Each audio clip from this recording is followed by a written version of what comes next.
For this session, I wrote 103 words. For this session, I wrote 198 words. For this session, I wrote 211 words. We made it to the top. Yay!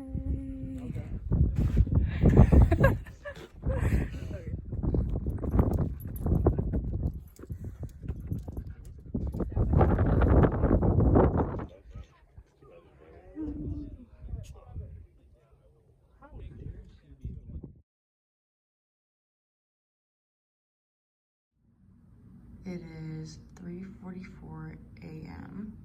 and for this session, I wrote 851 words.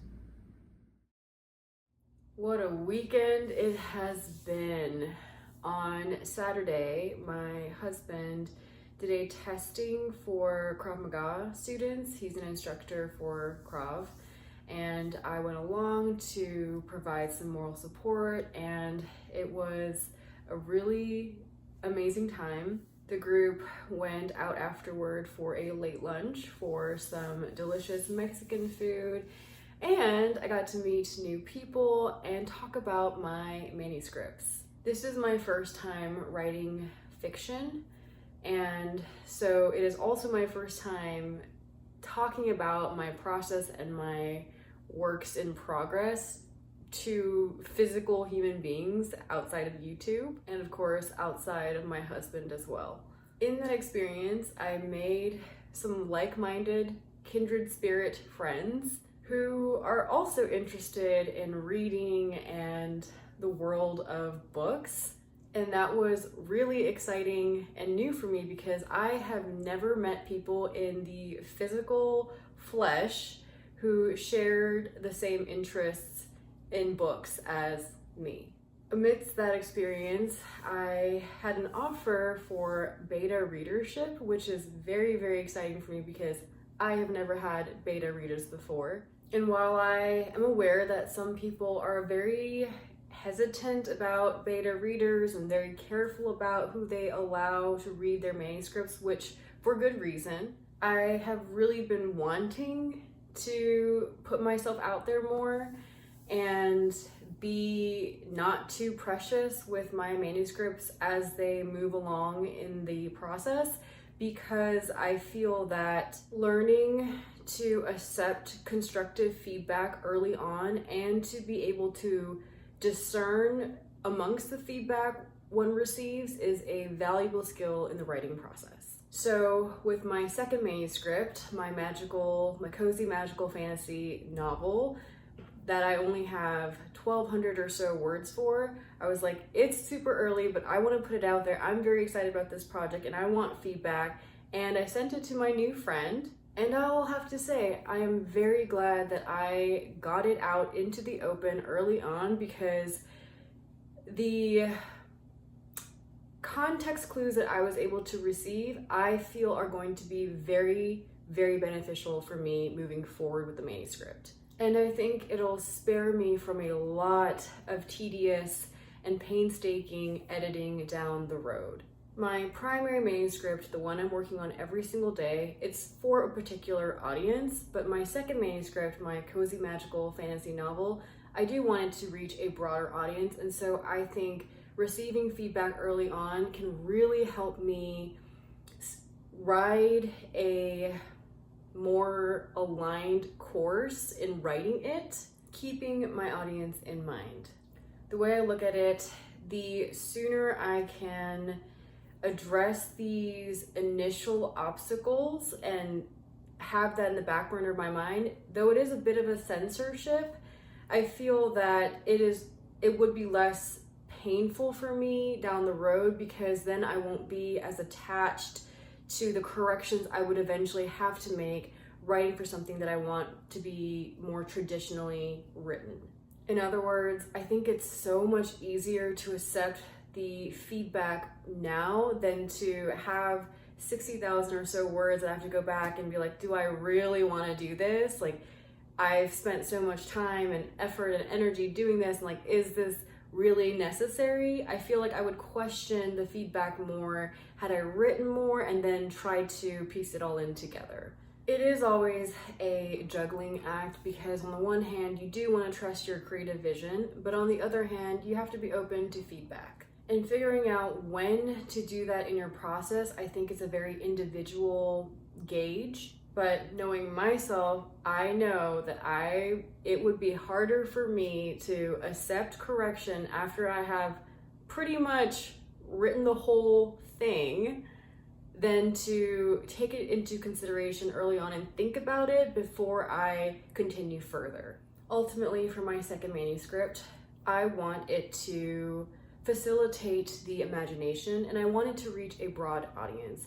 And so with that in mind, I really do have to weigh correctly my role in writing this. And if what I'm writing is causing difficulty or challenge and frustration early on with somebody who enjoys reading and reads a lot, then what that tells me is that my intention for the way I wrote something or the words that I used didn't actually convey and translate to meet the reader. And I do need to rethink that.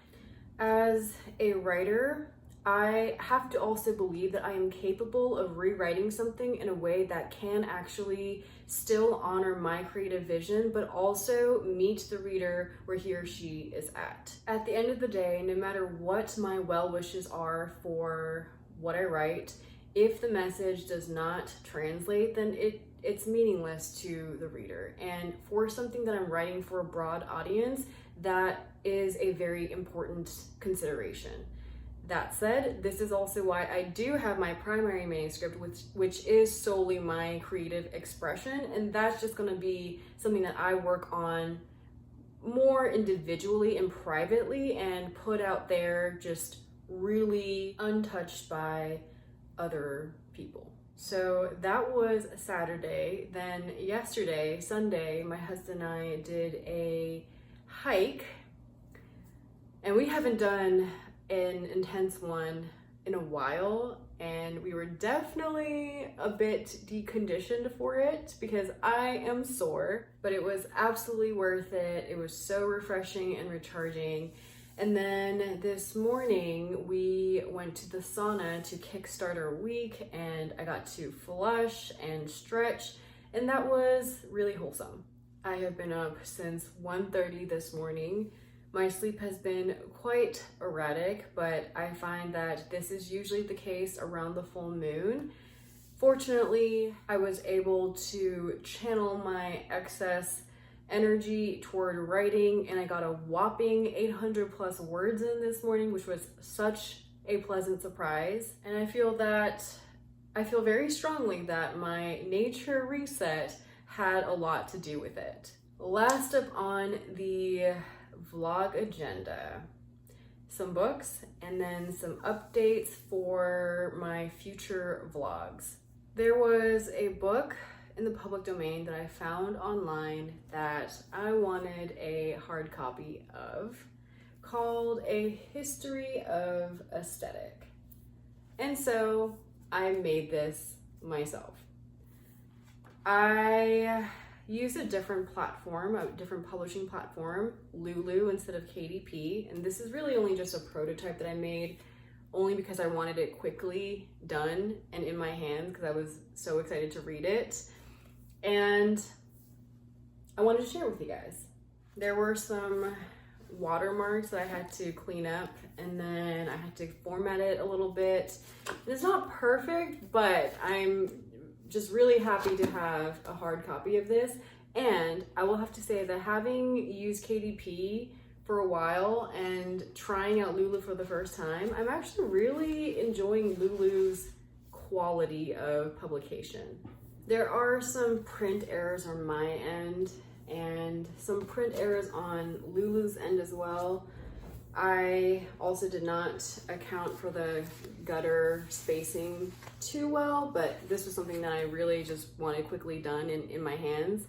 But the paper and print and ink quality is honestly far superior to Amazon KDP. But overall, I'm just super excited to read this book. And the gutter margins aren't so bad that the text is being cut off. So that's a history of aesthetic.